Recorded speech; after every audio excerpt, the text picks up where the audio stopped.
Au nom du Seigneur Jésus-Christ, ensemble, si Katozali, tout acclamer pour la gloire de Dieu. Beta Maboko, pour la gloire de Dieu. Tikanzambe Tata, Apambola Mutumoko na kati na tongwa lelo, Oyazala biso ensemble. Merci beaucoup, Amen. Ok, merci. Napamboli Nzambe. Nzambo yo a permettre biso lisusu topusana na tongwa lelo epai na ye. Bible lobi, approchons-nous devant la trône de Dieu pour obtenir la miséricorde. Topusana na ngolu onzamba azopesa biso liboso ya trône na ye nde tozozwa miséricorde oyo mokili epesaka te, mais Nzambe Tata aza kopesa biso yango. Voilà pourquoi ce matin tolingi toloba pona par na Nzambe. Koyoka Nzambe eza plus que nyonso tokoki kotrouver pe tokoki kozwa na se na moi oyo. Soki lelo toza na vie pe toza na bomboi, eza peut-être na nzela prière na nga te. Pe ato sali prière, ato sali te, soki Nzambe alobi lelo azozwa molimo na yo, akozwa molimo na yo. Donc voilà, to vivaka na se na grâce pe na se na ngolo na Nzambe. Yango esalaka biso kozala reconnaissant epai na Nzambe oyo aza kobatela biso chaque jour. Alors, esi kozali, so koza na carnet, oza na biki, oza na Bible, tozolobela thème na biso ya tongwa lelo ezali: si Dieu est l'auteur de ton appel, tu n'échoueras jamais. Na oloba en français pe na lingala. Balobi, si Dieu est l'auteur, soki Nzambe aza auteur ya kobengama na yo, yebaka okotikala koshwete na se na moi oyo. Tant que yo oza humain, tant que oza mo Christo, tant que oza mwana Nzambe. Si Dieu est l'auteur, ton appel, tu n'échoueras jamais. Soki Nzambe aza auteur ya appel na yo, ya kobengama na yo, okoyebaka koshwete na se na moi oyo.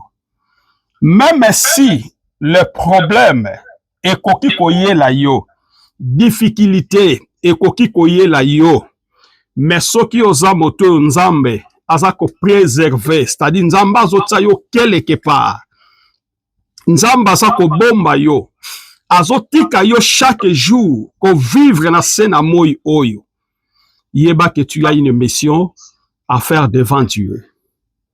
Pour eza bato ebele baza pe na ba problème lokola ngai na yo, mais tamusu pe ba problème oyo ya biso eza plus que dur koleka ba oyo peut-être bakangami, ba oyo baza na ba prison, ba oyo bazali na hôpital, ba oyo bazali quelque part, ba oyo basali ba accident na tongwa lelo, ba oyo pe bakufi na tongwa lelo.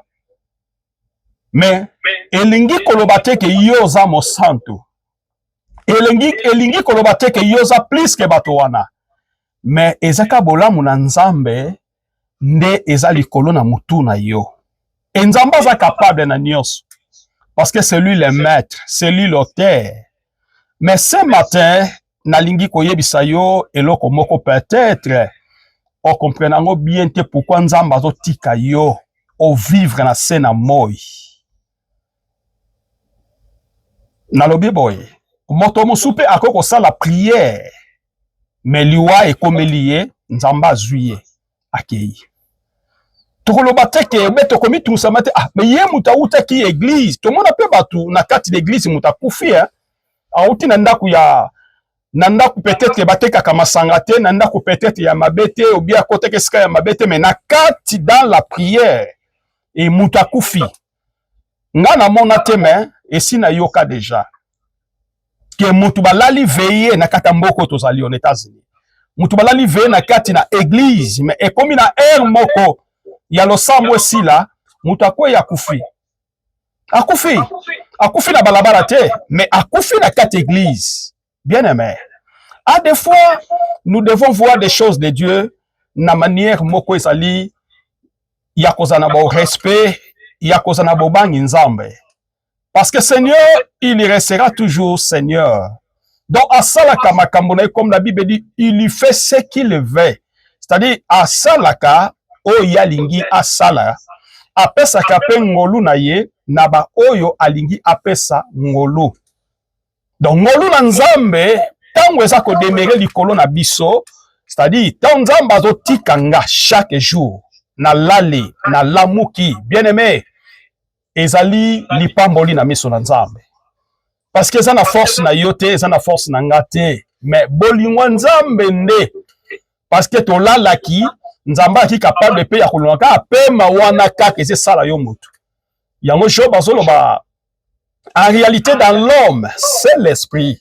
Ya solo penza ke kozala moto nde ezali molimo. O molimo za ko transformer d'une manière na kati na souffle de vie. Yango monita nzamba salaki Adam, nzamba sali Adam, Bible obi na sima nzamba soufflaki. Tanga soufflé et l'homme devient un être vivant. Tango nzambe apesi pe ma soufflé na kati na mutu, ne mutu sikoyi ba yoko benga ye un l'homme. Nde mutu akomi un être vivant, c'est-à-dire que moto yo azana bomboy. Nazolobela. Si Dieu est l'auteur, ce qui a solo nzamba za auteur, ya kobenga mana yo, tu n'échoueras jamais. Ce qui nzamba lingi yo bien aimé, atako na façon msu batu babundisi yo, batu basali yo mabe, mais ce qui nzamba lobeke mokolo wana eza ya yo te bien aimé, ata basali nyos, bako choué. Parce que tu es dans la mission de Dieu. Or, la mission de Dieu, personne ne peut jamais chouer. Parce que Nzambe naza auteur. Il y a mission Nzamba pesio nase na moi oyo. C'est pas la ka bien aimé. Tangoza na bo moi. Mais c'est pas la ka tangozo tambola dans la droiture de Dieu. C'est pas la ka tango lipamboli na Nzambe tata. Eza likolo ya bo moi na yo. Parce que Nzambe aza souverain. Totanga verset biblique moko. Tokotanga verset biblique moko na 2 Timothée chapitre 1 verset 9. 2 Timothée chapitre 1 verset 9. Zwa Bible ensemble na ngai poto koma esika wana. 2 Timothée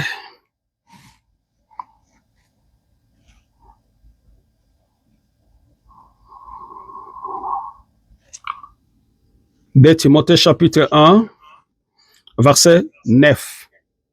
Qu'est-ce que la Bible dit dans le verset 9? Apôtre Paul dit comme ça. Par la puissance de Dieu, Nanzela Nanguya Nanzambe qui nous a sauvés. Oyo ayebaki kobiki sabiso. Et nous adressons biso toza koloba un sainte vocation que Nzamba benga kibiso na bobenga mimoko non à cause de nos œuvres. Habité Nanzela ya misala na bisote, mais selon son propre dessein. Mais nakobenga manaye Nenkolo benga kibiso ya kala. Et selon la grâce qui nous a été donnée en Jésus-Christ avant le temps éternel. Nazolimbolango. 2 Timothée chapitre 1 verset 9. Là c'est Paul qui parle de la part de Christ. Parce que Paul azalaki moko ba disciple te, mais azwaki ngolu. Yakoyoka Christ, azwaki ngolu, yakomona bikamwa na Yesu Masia, oyo ebandaki kosalama. Et par là que Paul, il devient disciple de Jésus à travers, non pas dans la groupe, na kati na bo sanganité, mais disciple azaki quelque part. Mais il avait entendu, il avait accepté la parole de Dieu tel qu'il est. Il est devenu disciple en écoutant la parole de Christ Jésus. D'abord, si Dieu est l'auteur. Soki Nzambe aza auteur de ton appel, tu n'échoueras jamais. Ya solo soki Nzambe nda benga yo na condition nyonso, na likambo nyonso, na appel na yo. Oh, l'appel c'est une vocation qui vient de la part de Dieu. Appel mutamokili abenga kabotute. L'appel c'est la vocation. Oh, la vocation c'est un mystère. Onzamba tiaka na tout chrétien, onzamba tiaka na mo Kristo nyonso kati na ye. Mo Kristo nyonso nzamba tiaka ye elembo. Nzamba tiaka ye eloko moko songolo na kati ne ya kibonzambe. Yango Bible ezoloba na biso, on reconnaître un arbre par son fruit. Bayebaka nzete, bayebaka mbuma na lolenge ya nzete. Nzete ne eyeba ko définir biso ke nzete o eza ya manga. Oko découvrir manga ndenge nini par rapport soko yebi nzete na yete. Oko découvrir manga par rapport na nzete na ye. Ah, o eza manga. Ata na moni yango na wenze bazoteka o eza savoka parce que je connais fruit oyo euti na nzete ya savoka. C'est ça que Paul dit que on reconnaître un arbre par son fruit. Bayebaka nzete à travers mbuma na yango. Alors, si Dieu est l'auteur de ton appel, ce qui a solo Nzamba za auteur, il y a vocation, il y a abengelo, il y a appel na yo. Première chose, nous essayons la biso que yeba. Qu'entendez-vous par l'appel? Mon appel eza nini. L'appel de Dieu, c'est une invitation. Appel Yanzambe, c'est une invitation divine, eza souveraine, eza éternelle.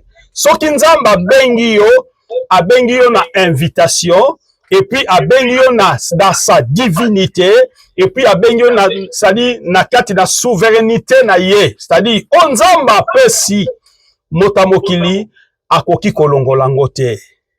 Yango différence ezalaka na moto Nzamba bengi na moto Nzamba bengi te. Moto Nzamba bengi, c'est un fils de Dieu. Au fils nyonso, to bazo benga fils, bazo komona pe papa na ye. Parce que on ne peut jamais parler du fils sans toutefois songer ya kokanisa ke il y a un père. Parce que to bazo benga fils, c'est-à-dire que naza na papa. Voilà, bien aimé, c'est-à-dire que Nzambe ndaza tata na biso et biso to benga mi epai na Nzambe était que les invités. Mais l'invité yango baza différent. Baza benvité oyo baza dans la divinité de Dieu. Na kibonzambe. Et petango mutaza na kati na kibonzambe, la souveraineté de Dieu est éternelle. C'est-à-dire que Nzambe nde abatelaka yo, Nzambe nde aprotégeaka yo, Nzambe nde apesaka yo, même oyo zo trouver nango lelo, même makasi oyo zo za nango lelo, même pema oyo zo za nango lelo, bien aimé, et outé pa ya mutute, et outé pa ina Nzambe. Voilà pourquoi que Dieu fait ça, c'est-à-dire azo sala ne babengaka azako sala biso d'une manière na ba séparation ya bangolu ya ba grâce au pesa biso même ba oyo ba yebi na ba oyo ba yebi ete, mais différence moko emoni samaka na ba oyo ba yebi Nzambe batambolaka selon makanisi na batote, batambolaka selon emoni selon na batote, batambolaka selon c'est-à-dire ba idée ya batote, mais plutôt eloko nyonso bakoki kosala bakendake pa Nzambe. Seigneur, j'ai besoin de travail. Seigneur, j'ai besoin de quelque chose. Seigneur, j'ai besoin d'argent. Seigneur, nazane loko songolo pakala. Nzambe akoye bako s'orienter yo. Ata eumeli. Ate sali bikolo. Ate sali des années. Bien aimé, ayez toujours la confiance ya Nzambe oya benga yo. Oh, soki Nzamba bengi yo. Bien aimé, okomona bilembo ya Nzambe. Jamais koloba ke naza mwana Nzambe sans toutefois na mona bilembo na Nzambe tete. Soki Nzamba bengi moto, bien aimé, bilembo na ye e banda komoni sama. Vi oyo bandaki komene. E ke koma bololo liboso na yo. E koma sans effet liboso na yo. E koza su na nguya te. E koza su na bokasi te. E ke zwa lisusu esika na kati na vi na yo te. Eza lokola moto yo alingaki cigarette mingi, na pesi exemple. Metanga bongoli motema omona alinga kutu yoka solo ya cigarette te. Alinga koyoka solo meme ya milinga te. Par rapport ya quoi?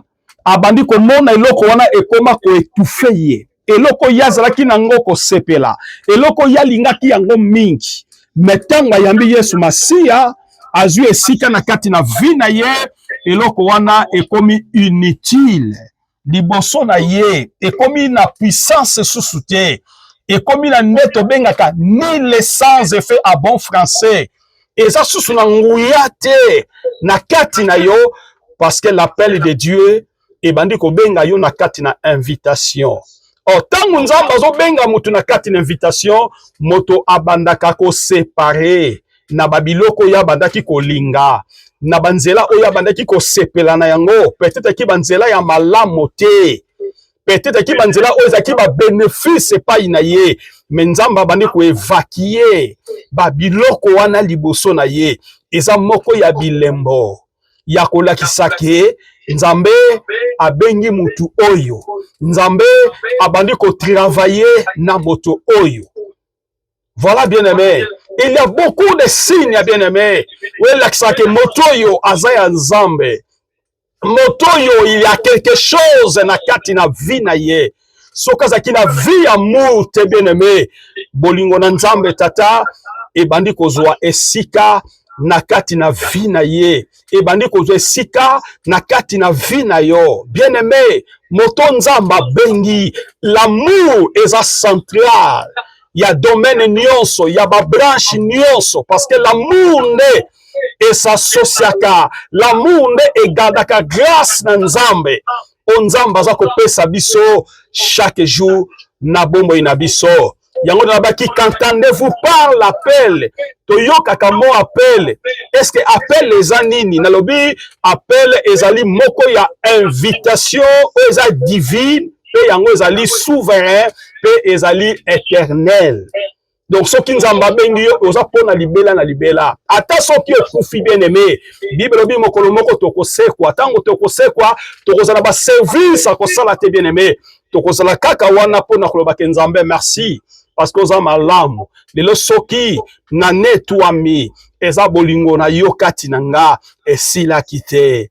Natali betapo na pasaki na kati na vie, ba circonstance on a kutanaki nango na kati na vie, mais Nzambe tata otikaki nga ata mokolo moko te. Eloko bazolo bakeza souverain, eza eloko yo tambolaka na banzela ya salite te.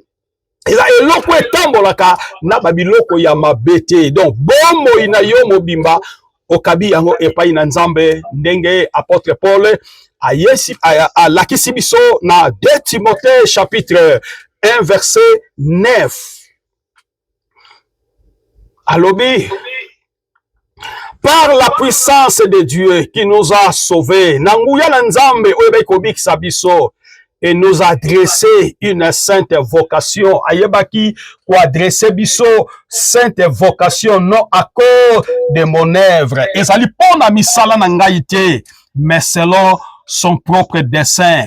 Bien-aimé, kozala mwana Nzambe eza biso te. Nzambe na ponaki biso wuta ebandeli ya mokili. Nzambe nde apona yo wuta ebandeli ya mokili. Nzambe na permettre yo ozwa vie. Nzambe na permettre yo asala yo distinction parmi ya bato bazo vivre na sena moi, parmi ya bato bazo ko wumela na sena moi, mais Nzambe na lola atie yo quelque part afin que yo yeba ko servir ye selon sa grâce danzela na ngolu na ye qui nous a été donné en Jésus-Christ, danzela na ngolu oye pesa mela kibiso na njana Yesu Masia na kati na ekoloso, comme la Bible dit, tout est accompli. Yesu asalaki de manière que kokoma na ekoloso pongai na yo tozwa vie pe tozwa bomoi. Écriture eza ko affirmer biso, la parole de Dieu nous affirme que Dieu est l'initiateur de ses appels. Liloba na Nzambe eza ko confirmer biso ke Nzambe nde azalaka initiateur. Initiateur eza moto yo abandaka likambo. Ye nazali initiateur ya appel na biso. Mais il s'agit ya sali ou d'une service spécial. Onzamba bongisa pona biso bien-aimé. Nzamba bengo na kwa nini bien-aimé? Est-ce que zo sali la nzambe ndenge nzamba lingi, ndenge kriti eza ko annoncer biso, ndenge kriti eza ko enseigner biso, nzokande parole ya nzambe eza ko affirmer biso ke nzambe nde aza initiateur ya appel na biso. Donc kozala mwana nzambe bien-aimé eza problème na yote. Kozala mwana nzambe eza makasi na yote. Kozala serviteur de Dieu eza bokasi na yote. Mais l'appel de Dieu ebaki ko recourir vers toi. Appel de Dieu ebaki kozala likolo na yo. Lipata ya nkembo ya nzambe tata. Nandiana grâce na ye ebaki ko rekolie yo. Ebaki ko pona yo. De façon que yo zala pour na koyeba ko servir nzambe. Mais cet appel ne dépend pas de nos mérites, mais appel yango ezate que pour na sali effort, pour na jenaka mingi. Non, bien-aimé, c'est par la grâce de Dieu. Soko za mutu jenaka mingi, oza mutu priaka mingi, oza mutu teyaka makasi, oza mutu azana ngolu na nzambe. Bien-aimé, ce n'est pas mérite na yo, mais ça mérite bolamu na nzambe. Nzambe nazo mema yo na ba dimension wana, nzambe nazo mema yo na kati na onction wana, de manière que oza na facilité ya koyeba ko rejoindre grâce ya nzambe oza likolo na chemin o nzamba pesi yo bien-aimé. Nazo sala appel moko na tongwa lelo. Appel o nzamba pesa yo, c'est une vocation bien-aimé. O vocation nyonso ze utana par na nzambe. Bayeba ko protéger yango parce que ezali pambole uti na nzela na bato te. Eza na bato ba dote ngango te. Mais nzambe ne mota dotanga appel na ye, nzambe nda dotanga vocation na ye de manière que nazala mwana nzambe o naza ko bengama na kati na tongo na lelo. Alors, eza na biloko 6 babi les 6 choses importantes sur notre appel. Ezali na biloko motoba o ezali ya motuya o eza ko accompagner appel, eza ko accompagner vocation. O nzamba za ko pesa motu. Eza na Jean chapitre 15 verset 16. Jean chapitre 15 verset 16. Bible obi. L'initiative divine, ce n'est pas vous qui m'avez choisi. Initiative.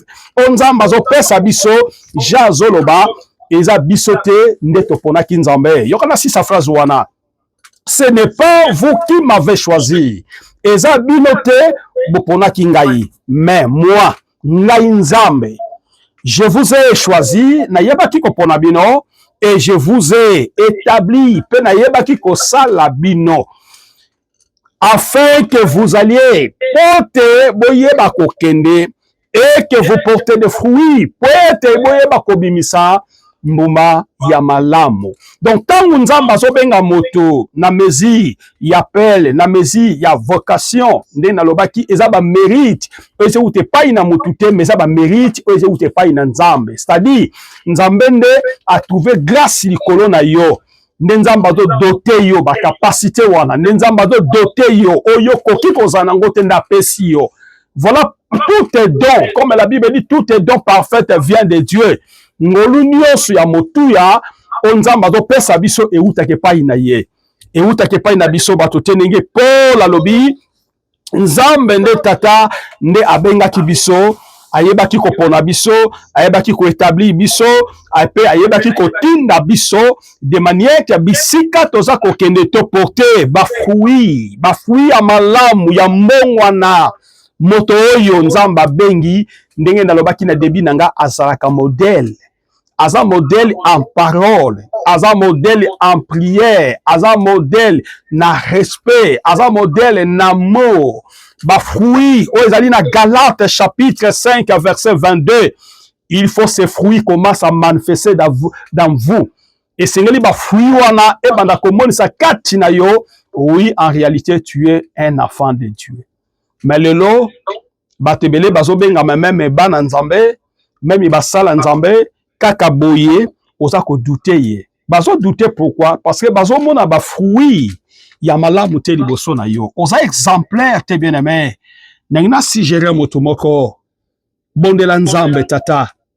Nzamba salo grâce soki ya solo. Oza appelé.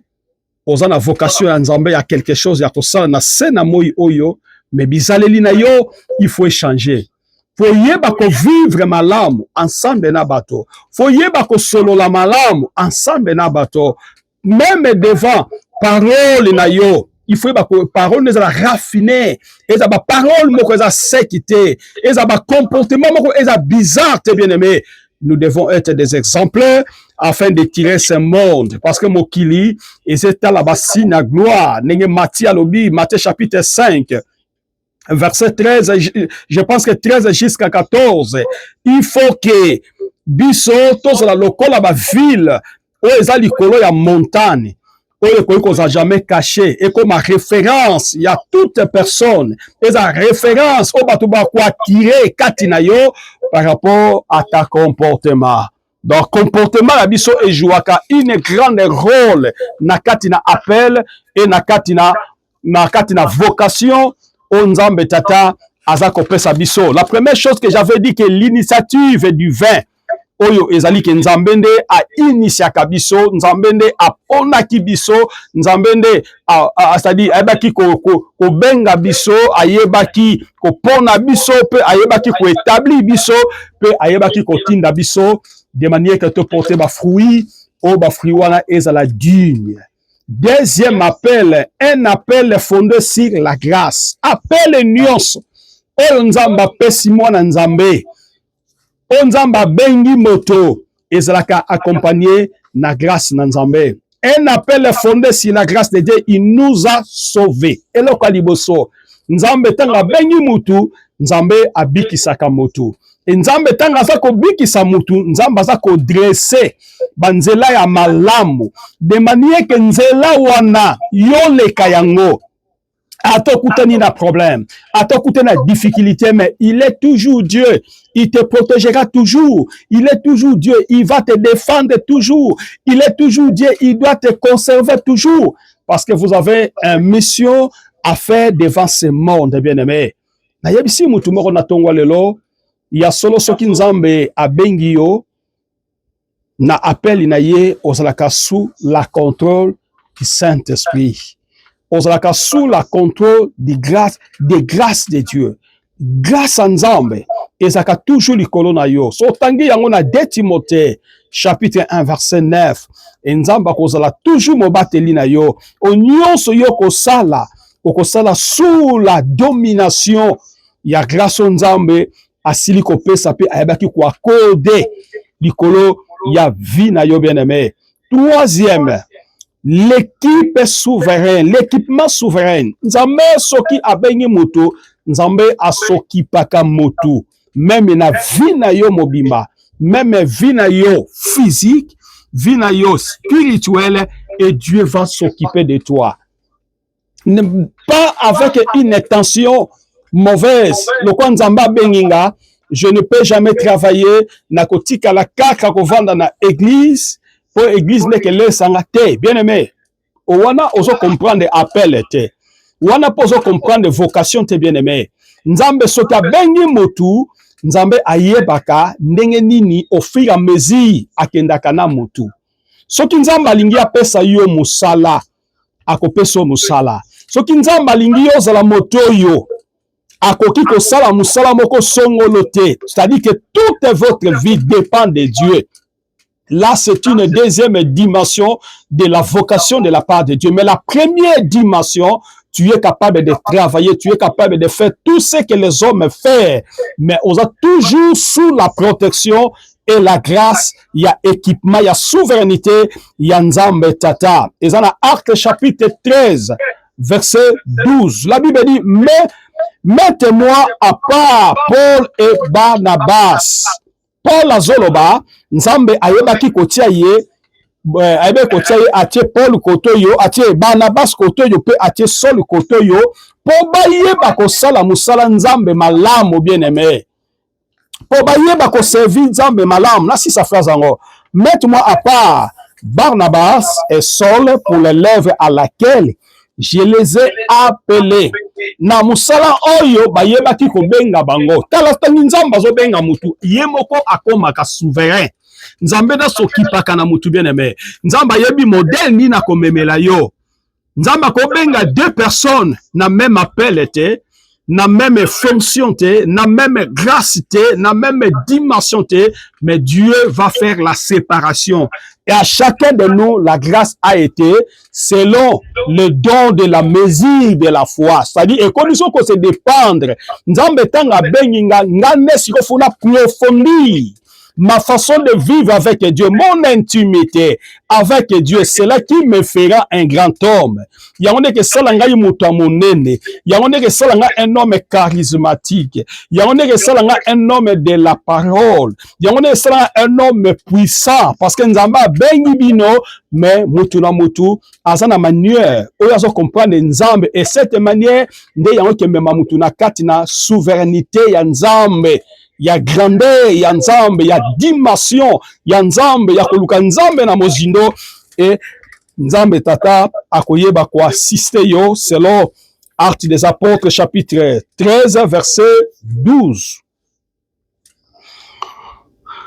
Quatrième, des dons et des desseins irrévocables. Babi don eza moko ya dessein onzambe abongisa pona mutu.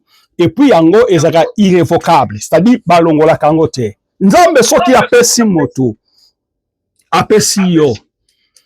Et puis soki apesi yo, nzambe azaka na contrainte te liboso na yo. Mais nzambe aza na posa eloko ya apesi yo, eloko wana il faut koyeba kosalela yango. Na Romains chapitre 11, verset 29, la Bible dit, car Dieu ne regrette ni ses dons ni son choix. Nzambe aregetaka te, ndenge Bible lobi na biso na Romains chapitre 11 verset 29. Car Dieu ne regrette ni ses dons. Nzambe aregetaka te, même don na ye soki apesi mutu, parce que yende asali choix na ye. Oh, Nzambe aza souverain. Soki asali choix na ye ya kotombola moto par rapport ba grâce apesi kati na ye ba don oyo a se jeter kati na vie ya moto wana, ça dépend de Dieu. Ça ne dépend pas des hommes. Nzambe nde a permettre, Nzambe nde alingi ezala ndenge wana na kati na vie ya moto wana. Alors personne ne peut juger Dieu. Personne ne peut prétendre Dieu parce que Dieu est omniprésent. Il le sait. Pourquoi il a accordé à cet homme la grâce qui est supérieure par rapport aux autres bien-aimés. Ce matin, bien-aimés, toute personne chrétienne, toute personne appelée, il a une grâce de la part de Dieu. Et cette grâce est très chère, est très nécessaire parce que Dieu t'a donné. Et c'est là qu'après ça part à motomososo, mais Dieu t'a versé cette grâce. Voilà pourquoi ne peut jamais négliger les dons parfaits de Dieu. Ne peut jamais négliger ce que Dieu t'a donné. C'est une grâce excellente qui vient de la part de Dieu. Ne vient pas d'une personne ou corrompue, mais c'est Dieu qui t'a donné. Yangota unzambe apesi yo grâce moko songolo bien-aimé. Yeba ko sale la grâce wana. Pe grâce wana febota bambuma. Grâce wana febota ba fruit. Eza lokola bato yo Christ apesaki na parabole. Apesi mutu na mutu quelque chose. Bamsu bakendaki ko bomba. Oh, Nzamba azalaka très compliqué, Christ azalaka très compliqué, partout nanga azalaka très compliqué. Nazwango na bomba ngo de façon que lobine bakosale lango tango koya peut-être na voyage na ye akuta ngana conserver ko apesa kinga te. Bien aimé, soki Nzamba apesi yo eloko, Bible lobi na biso na Romains chapitre 11 verset 29. Car Dieu ne regrette ni ses dons. Nzamba regetaka te soki apesi mutu eloko ni son choix ata soki asali choix na ye biso batu misu na biso ekoki kosala choix na oyo ezesepisa misu na yo me Nzamba atalaka au fond ya mutu nde Nzamba azopesa ngolu wana soki apesi ngolu wana aregetaka te eze dépendre na yo okosalela yango ou okosalela yango te. Mais nakoyebisa mutu moko Nzambe soki apesi yo quelque chose bien aimé, il faut travailler avec ça. ebota bambuma, ebota ba fruit, et que ça lipamboli pour la vie na yo, et que ça lipamboli même devant ces génération à génération, cette grâce ne peut jamais partir. Et kotika la seko na seko, nzamba ko bimisa basusu na bokitani na yo, nzamba ko bimisa misusu na génération na yo, parce que c'est une grâce qui vient de la part de Dieu, et koki ko disparaître que sans toutefois etika ba iota na yango na kati na vie ya moto moko. Sika nzambe tata apambola moto moko na toi tongwa lelo. Oza ya nzambe. Lelo comprendre que je suis un enfant de Dieu. Et mutabenga kinga te, mais nzambe nda pona kinga. Na yeki pa nzambe nga moko na makasi te, mais nzambe nde apona kinga. Tika na biso loko moko, peut-être on comprendre te, mais nga bate yakanga. Nga bate yakanga, oui, c'est Dieu. Nzambe nde akota kakati na moto, alobi liloba, liloba na yo accepté yango oye na kati na nzela ya nzambe. C'est-à-dire c'est Dieu qui t'appelait. Nzambe na bengi yo parce que liloba wana ezu espace, ezu vie na kati ya bomo ina yo. Oyoka te ba bomi même liloba nzambe kangola bango, lelo bakoma ba santo, lelo bakoma bana nzambe, lelo bakoma ba serviteur. Eza na nzela ya batu nde nzambe ayebi ndenge nini a transformaka, a changeaka, a dotaka ba vie ya batu ebele, ba vie ya bana nzambe bien-aimé. Na tongwa lelo naza ko suggérer partout que cet message va passer, kozanga te koloba ke gloire au Seigneur, parce que je suis un enfant de Dieu. Je suis la personne que Dieu l'a choisi. Je suis parmi les gens que Dieu a établis. Je suis parmi les gens que Dieu a loba qui vous alliez et vous portez des fruits, et cet fruit demeure en vous. Que cette grâce demeure en vous. C'est le fruit de l'esprit, c'est la fruit de la grâce, bien-aimé.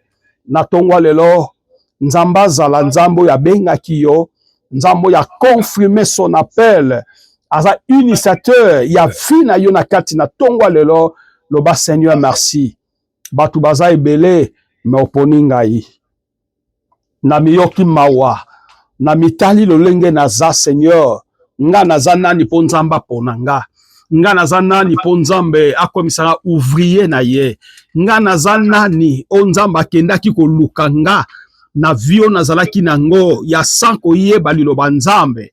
Me nzamba asali nga ngolo, lelo na yebi ye, tika kombo na Yesu etombwama lisusu na kata tongwa lelo pona grâce oyo apesi pe azo continuer kopesa libosa bomoi na ngai. Biso nyonso bisika tozali kanga siko miso banda ko réaliser la bonté de Dieu. Lobake bolamu na nzambe ko silate, bolamu na nzambe eza force na ngai, bolamu na nzambe eza bolamu pona ngai na kati na tongwa lelo.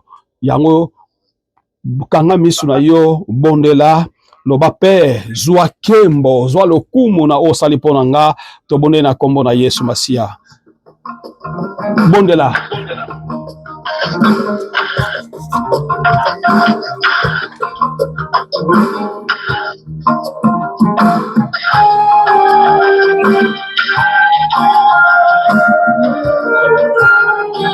Loba nzambe zwa kembo lokumu, Seigneur merci. Alléluia.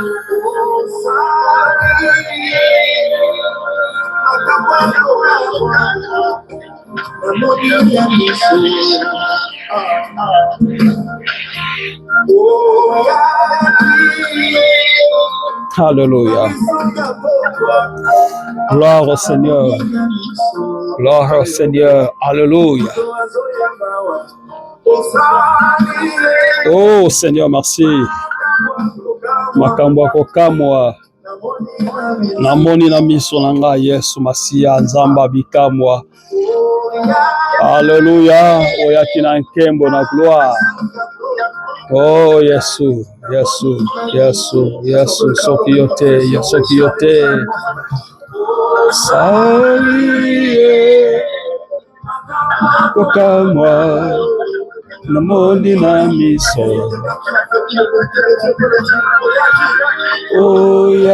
oyakie sungia pokwa namoni na miso osalie kambako kamwa namoni na miso